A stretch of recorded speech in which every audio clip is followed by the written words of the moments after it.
Hola y bienvenidos a la segunda parte del desarrollo de la unidad 6 de Ciencias Naturales para noveno año de Educación General Básica.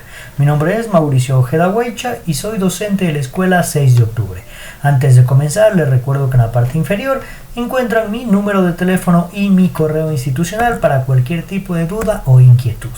Continuando en lo que corresponde a la unidad 6 de nuestro planeta, tenemos ahora los siguientes temas: la biodiversidad en el Ecuador, cuya destreza con criterio de desempeño es investigar sobre los ecosistemas del Ecuador, diferenciarlos por su ubicación geográfica, clima, biodiversidad y destacar su importancia. Y el otro tema, el estudio de Alexander von Humboldt, ¿sí? Indagar sobre el viaje de Alexander von Humboldt a América y los aportes que han sido cada uno de sus descubrimientos. Bien, empezaremos con biodiversidad en el Ecuador. Como podemos observar, en primera instancia, este cuadro nos muestra nada más que lo sobresaliente que es la biodiversidad en el Ecuador. ¿Qué tan sobresaliente es? Que podemos ver que tenemos grupo, número de especies, acá otra columna de grupo y número de especies, de lo que existe en el Ecuador hasta la actualidad, o lo que se ha descubierto en el Ecuador hasta la actualidad. En helechos y afines, que tenemos 1300 especies, pasifloras 95, aves 1656. De hecho, el Ecuador es considerado entre los países más cualificados en términos de observación de aves. Es uno de los predilectos para observar aves por la gran cantidad de biodiversidad, de variabilidad de especies en aves. Esto entre muchos otros ejemplos: murciélagos, 167 número de especies, mamíferos marinos. Es una biodiversidad enorme en el Ecuador.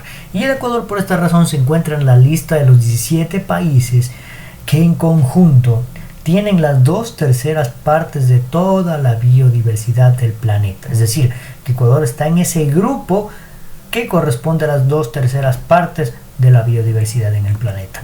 ¿Sí? En el territorio continental del Ecuador están representados 7 biomas actualmente, hablando de biodiversidad en el Ecuador: bosques húmedos tropicales, bosques secos tropicales, sabanas, matorrales, bosques montanos, páramos y manglares. 7 biomas en el Ecuador, ¿sí? Y el Ecuador forma parte también de esos denominados puntos calientes para la conservación de la biodiversidad en el mundo.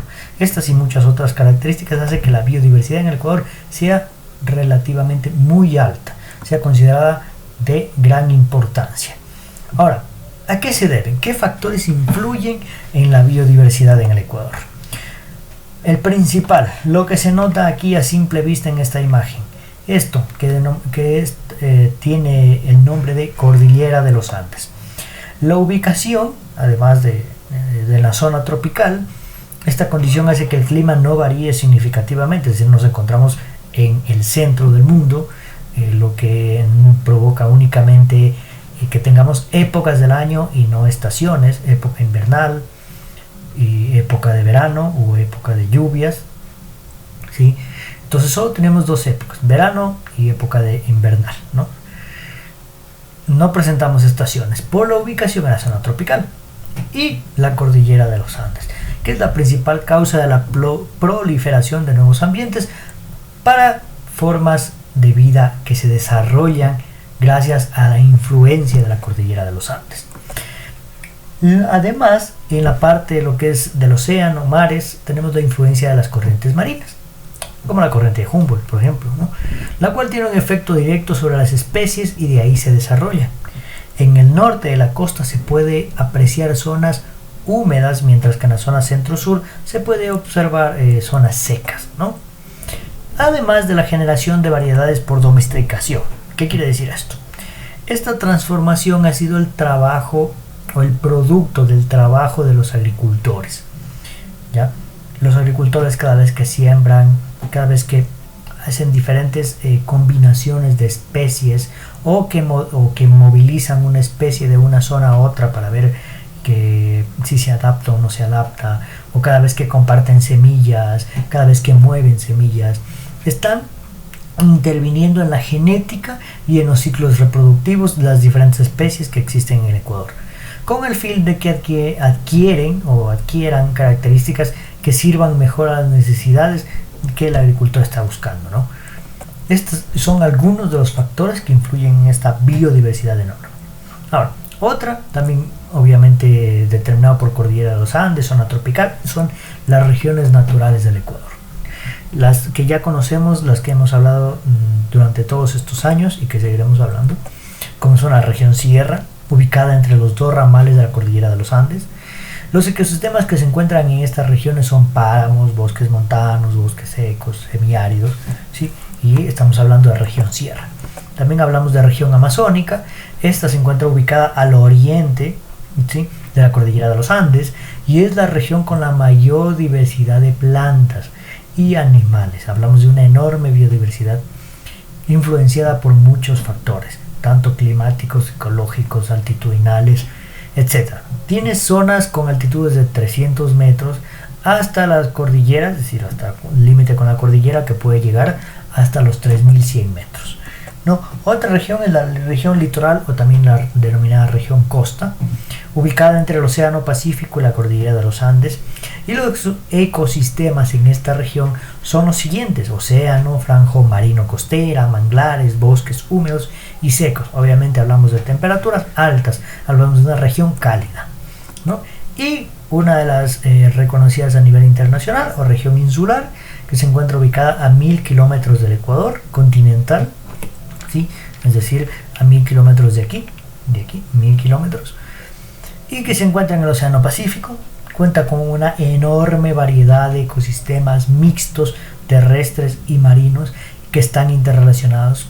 Tiene una característica endémica, es decir, especies propias del lugar, especies endémicas en una enorme biodiversidad, y es lo que denominamos la región insular, o también conocida como el archipiélago de Galápagos, ¿no?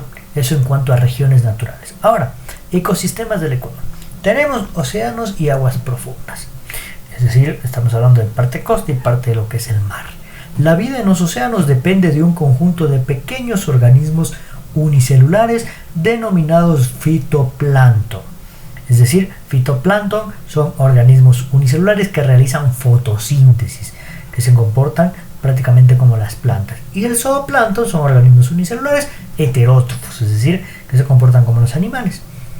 Y no se distribuyen de manera uniforme, podemos encontrar diferentes. Aquí tenemos una gráfica de lo que corresponde al aguas profundas, o sea, no hay aguas profundas, y aquí una imagen de un fitoplancton, ¿no? Otro ecosistema es igualmente ser un poco saliéndonos un poco del océano, yendo un poco más hacia la playa. Tenemos la franja marino costera, esta que se encuentra desde el límite superior de las mareas hasta el borde, es decir, desde acá arriba, desde el límite superior de las mareas hasta el borde de la plataforma continental a 200 metros de profundidad. Es una zona poco profunda, pero muy rica en nutrientes. Su topografía origina varios hábitats. Es importante la topografía, es decir, la forma del terreno forma varios hábitats como perfiles rocosos, playas de arena, lagunas costeras, fondos arenosos, y eso da una gran biodiversidad tanto faunística, tanto en fauna como en flora, ¿no? En la franja marino costera. Otro ecosistema son los manglares, que no son más que zonas de transición entre el agua dulce y salada. Esto está en las orillas de los estuarios. No son más que bosques de agua inundables con agua salada o salobres. Los manglares tienen una gran utilidad alimenticia y son ecosistemas importantísimos en la conservación de la biodiversidad. ¿Por qué son importantes en la conservación de la biodiversidad? Por las condiciones que presentan, y eso hace que hayan diferentes tipos de especies, tanto de flora y de fauna, en los manglares. Aquí tenemos una imagen clara de lo que es un manglar, ¿no? En la siguiente tenemos esta imagen ya un poco más alejado de estuarios, de mar, de océano, etcétera, etcétera, que es el bosque húmedo del Choco. Se caracteriza por la zona ser la más lluviosa del mundo. Es decir, aquí durante el año hay unas grandes cantidades de precipitaciones, de muchos excesos de lluvia, ¿no? La alta humedad además representa una temperatura cálida, y el clima estable además recibe la influencia de la corriente marina caliente, y lo que produce mucha nubosidad, ¿sí? En esta región existe una riqueza cultural enorme, ya que conviven diferentes culturas ancestrales, culturas que han existido durante muchísimos años y que aún hoy en día existen, ¿no? Otra, los bosques secos, que no son más que, como su palabra lo dice, lugares que se caracterizan por ser escasos de lluvias, secos, de poca humedad, pocas lluvias, temperaturas mayores a 18 grados en el día y fuertes enfriamientos en la noche. Es una característica muy propia de los bosques secos.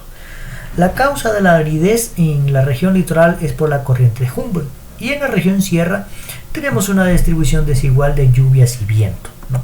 Es una característica. Y aquí tenemos una imagen de lo que se denomina bosques secos. Y otro tipo de ecosistema es el Galápagos terrestre, ¿sí? Donde su suelo es de origen volcánico, ya que estamos hablando de islas que fueron producidas o existieron posiblemente por erupciones volcánicas. Entonces su origen es volcánico, su suelo es volcánico, ¿sí? Estamos hablando de, en este caso, de suelo que su gran cantidad de piedras son pumita, ¿no? Su clima es predominantemente seco, predominan bosques secos y semiáridos, y es reconocida como una zona de alto endemismo, es decir, que sus especies, que tiene una gran cantidad de especies en flora y fauna endémicas, propias del lugar, únicas del lugar, que solo existen ahí, que posiblemente hayan otras especies o familiares en otra parte del mundo, pero que no son lo mismo. Pueden tener un parentesco, pero no son las mismas especies. Endémico es una especie que existe en un lugar específico y solo existe ahí. Eso se llama endémico, propias del lugar y no de ningún otro. Entonces Galápagos presenta una gran cantidad de especies endémicas. Por ende, su ecosistema es muy frágil y está reconocido por la UNESCO como Patrimonio Natural de la Humanidad. Así que siéntanse orgullosos de su Galápagos terrestre como ecuatorianos. Ahora, bosques montanos. Se ubican en montañas andinas, es decir, ya hablamos de montañas de la cordillera de los Andes, de las cadenas montañosas de la cordillera. Son húmedos debido a la presencia de neblina durante el día, ¿sí? Y se caracterizan por tener numerosos microhábitats, es decir, debido a sus diferentes pisos altitudinales. Cada piso presenta una condición climática con diferentes especies distintas y eso crea los denominados microhábitats. Su característica principal es la presencia de plantas epífitas. Aquí tenemos una imagen de los bosques montanos y estas de aquí son plantas epífitas, ¿sí? Son aquellas que viven sobre los árboles, no necesariamente en los suelos, sino sobre los árboles, ya que mientras más alto están, más radiación solar reciben, más nutrientes a través de la lluvia, el viento, etcétera, etcétera. Se encuentran normalmente en partes altas sobre los árboles. Esas son plantas epífitas, ¿sí? Y otro tipo de ecosistema tenemos los páramos, ubicados en los ramales de la cordillera de los Andes, en altitudes de 3.400 hasta 3.700 metros sobre el nivel del mar. Su flora y fauna representativa, sobre todo flora, tanto flora y fauna, pajonales, frailejones, árboles de papel, conejos, lobo del páramo, pumas, el famosísimo y muy querido cóndor, que es una insignia en nuestro escudo, es propio del páramo, ¿sí? Se caracteriza además este tipo de ecosistema por climas fríos y húmedos, en donde las temperaturas llegan a bajar incluso a menos bajo cero, ¿sí? Lo cual produce en muchos de los casos heladas, ¿ya? Otro tipo de ecosistema en el Ecuador es el bosque de tierra firme, ¿ya? Ecosistemas presentes en la región amazónica. Estos son los denominados bosques de tierra firme o propios de la región amazónica, donde la crecida de los ríos no afecta, tienen temperaturas estables, cálidos, normalmente estable, y tiene gran incidencia de la luz solar. Y podemos observar una imagen. Los nutrientes no se acumulan en el suelo, sino que circulan en la vegetación. Tan pronto llegan al suelo, alguien lo utiliza, nuevamente son devueltos al suelo, otra especie lo utiliza y crean un ciclo, ¿no? Los hongos y las bacterias cumplen un papel vital en el reciclaje, es decir, los hongos y las bacterias descomponen todo lo que llega al suelo, haciendo fácil para las plantas y los animales puedan consumir todo este tipo de vegetación puede ser nuevamente reutilizado, reciclado en el suelo y nuevamente utilizado por las especies. Entonces los hongos y las bacterias juegan un papel importantísimo en este sistema de reciclaje. Un poquito más adentro, bosques inundados son bosques que tienen presencia de agua en sus suelos, se ubican en las tierras bajas de la región amazónica igualmente, donde tenemos bosques inundados de grandes cantidades de agua, y reciben agua debido a la crecida de los ríos. ¿Sí? Los enormes ríos que existen en la Amazonía, hermosísimos, crecen mucho e inundan todos estos bosques. Estos bosques son importantísimos, estos ecosistemas son vitales, ya que permiten desarrollar actividades de pesca artesanal, turismo, acuacultura, entre muchísimas otras cosas más que nos permiten hacer en estos ecosistemas de nuestro país, ¿no?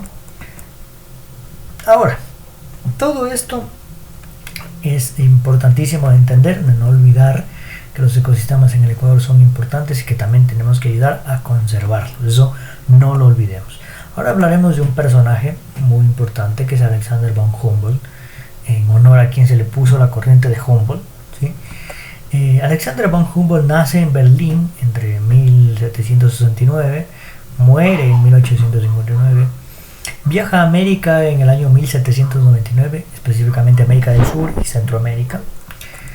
Regresa a París entre 1804 y 1827, donde se dedica a recopilar, ordenar y publicar todas las conclusiones de sus observaciones, tanto en América del Sur como en Centroamérica. ¿Acerca de qué? Bueno, se lo distingue como un naturalista a don Alexander von Humboldt. Es un naturalista, explorador y también el denominado padre de la geobotánica, ¿no? Dentro de las publicaciones y conclusiones que tuvo fue sobre los estudios que hizo de sus viajes. Está el clima, la flora, la fauna, las longitudes y latitudes, medidas del campo magnético terrestre. Además de que logró tomar datos acerca de la velocidad y la temperatura de la corriente fría que pasaba por las costas ecuatorianas, es la denominada corriente fría de Humboldt. Su aporte se centró en el estudio de la corriente oceánica de la costa oeste de Sudamérica. Su sistema de representaciones climatológicas en forma de isobaras o isotermas, que hoy en día lo utilizamos las isotermas como representación climatológica, y sus estudios comparativos entre condiciones climáticas y ecológicas, basadas principalmente en la evolución de la corteza terrestre y el vulcanismo, que es fundamental hoy en día. Esto, entre muchos otros más publicaciones que hizo durante sus viajes tanto a América del Sur como Centroamérica, este naturalista de nombre Alexander von Humboldt. Y bien, esto sería todo por la segunda parte de la unidad 6 para noveno año de educación general básica. Recordarles acerca de que para iniciar esta sección de videos, primero deben haber visto el video introductorio denominado video de presentación de unidades, además de que para el video final de preguntas y respuestas deben dejarme aquí o en mi número de WhatsApp las 4 preguntas correspondientes para el video final. Sin más, mi nombre es Mauricio Ojeda Huaycha, docente de la Escuela 6 de Octubre. Hasta un próximo video.